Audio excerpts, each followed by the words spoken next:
Hello Special Effects colleagues, I'm Joe Halford in case you didn't know.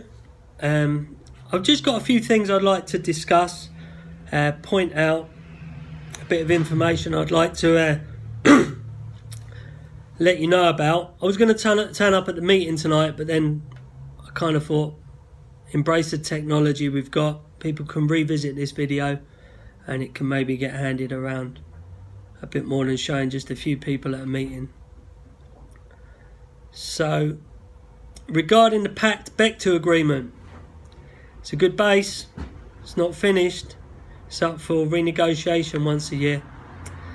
Hours, so we've got the 55-hour basic standard working day, yeah?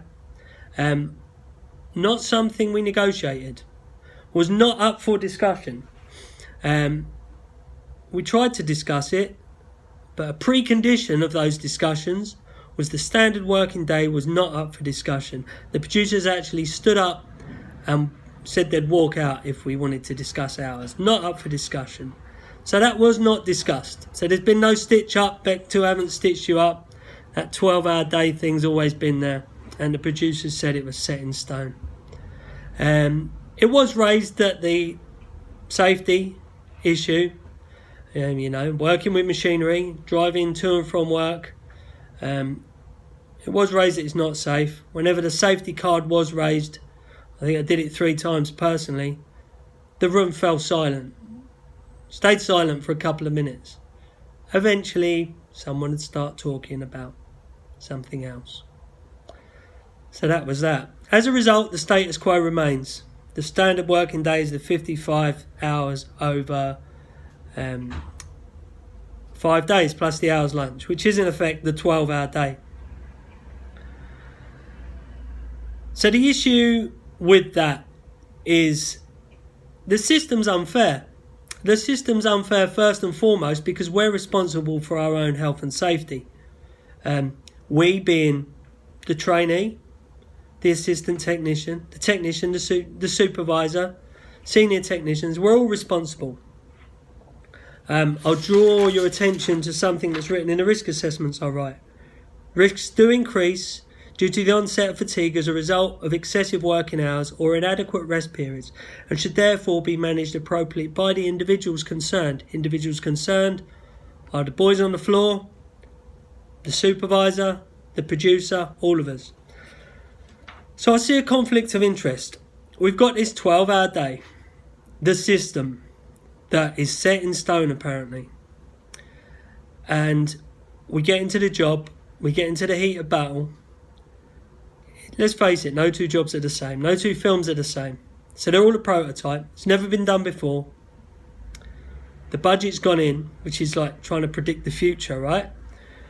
No one can predict the future, not accurately. So sometimes there's added pressure. Often productions are just changing their minds, as we know.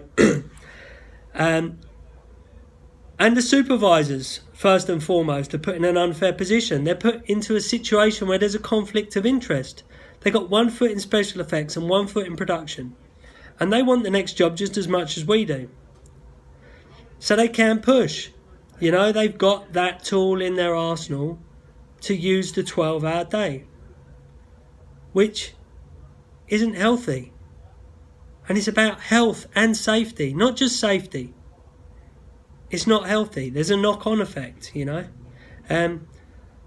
So it takes moral courage. It takes moral courage for a worker to stand up to a supervisor and say, no, I'm tired. I don't want to work these hours. And I'm not talking the odd push, we all push for a week or 2. Job needs doing, smash it out. The boys involved with that job need to do the job. I'm talking about managing hours. And I'm talking about the baseline not being a 12-hour day. Special effects, operating machinery, driving to and from work, wiring explosives. Our baseline should not be that. We've been allowed to manage it within our department. But this deal should not mean that we discontinue that safe management. And it's not fair for supervisors to be put in that position. I know a few supervisors have been put in that position with this new deal, and they're feeling pressure to insist that their guys work the longer hours. I know in the past some supervisors have just worked those hours at the detriment to the health and safety of their workers. You know, we all go home. It'd be nice to just be at work and home be a separate thing, but if you're tired at work, you're going to be tired at home, so it has a knock-on effect to everyone else, right? So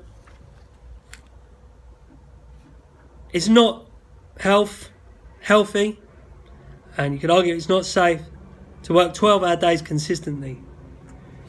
And I'll look now at the health and safety guidelines on this. Stress is the adverse reaction. So this is from the Health and Safety Executive. Stress is the adverse reaction people have to excessive pressure or other types of demands placed on them. There is a clear distinction between pressure, which can create a buzz and be motivating, and stress, which occurs when this pressure becomes excessive. Work-related stress is a major cause of occupational illness, which can cause severe physical or psychological conditions in your workers.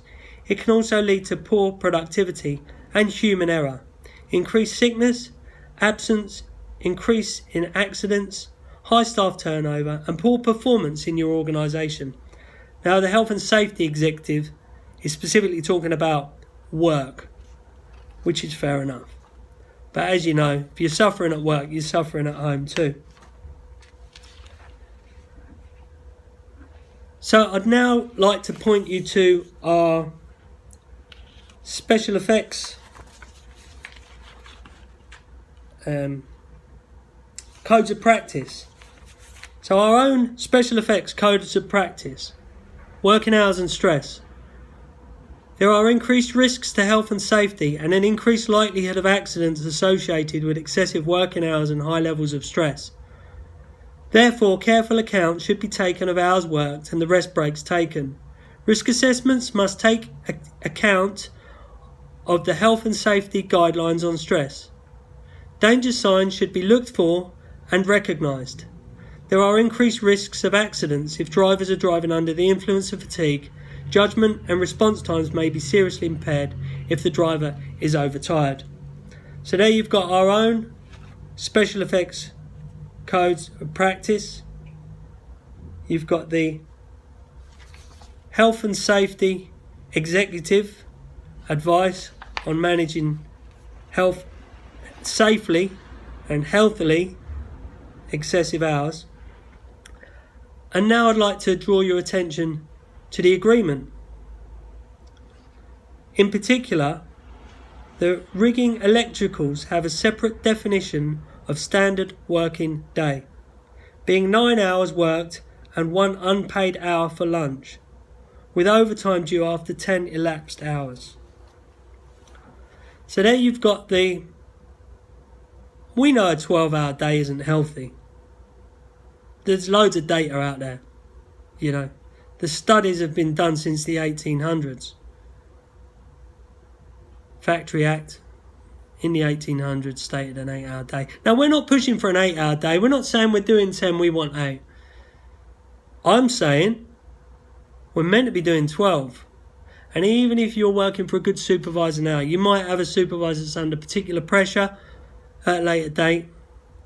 It's in black and white, 12-hour days. Health and safety guidelines tell us it's not safe. They don't state a 12-hour day, but in their wishy-washy way, I've just read it to you. Our own guidelines say that it needs to be managed appropriately. And we all know that we are ultimately responsible for our own health and safety. That's us as individuals, whether you be a technician, a supervisor, or a producer. So I'm saying that the 12-hour system isn't safe. Managed well, of course we do the hours, but not consistently for months.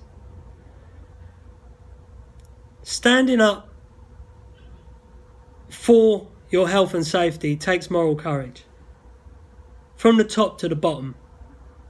Our job isn't easy, but we should be able to do it and maintain our health. So what I'm saying, what I'm hoping And what I'm speaking up for is maybe on the back of that poll that was on Facebook, we asked the question, do you want to do a 12-hour day or a 10-hour day? I think there's 72 votes in. It is only a poll, but there's 72 votes for the 10-hour day. Not one person's voted for the 12. I'm not even sure producers would vote for 12 if they were given a fair vote, you know. The only reason to go for longer hours is greed. I can think of no other motivator for working human beings for 12 hours a day. I mean, if you had a builder at your house, would you ask him to work 12 hours a day? You wouldn't. You want him to be fresh for the next day. My dog likes walking.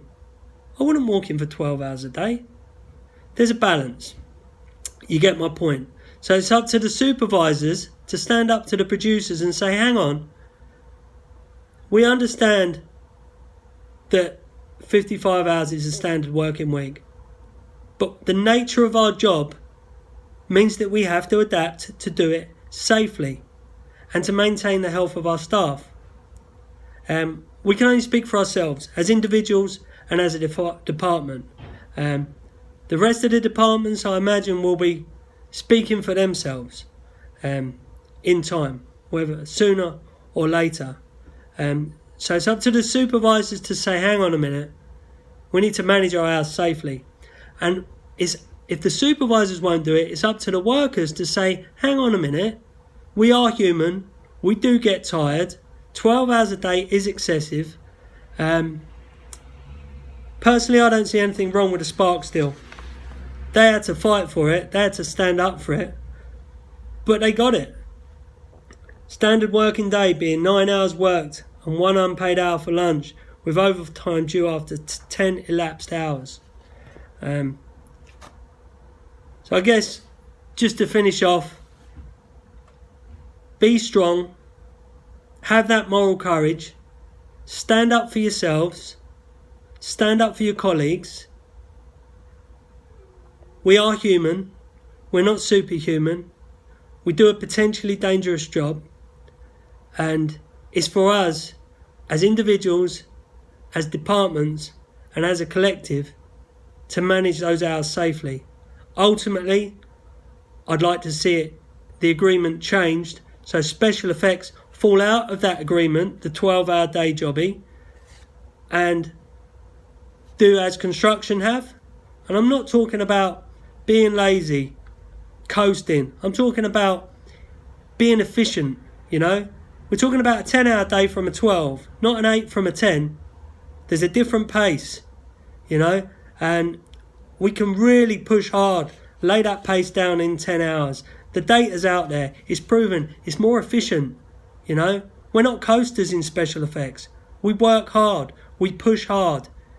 I can't do a 12-hour day consistently and still be firing on all cylinders in week 2, 3, 4. It's just not efficient.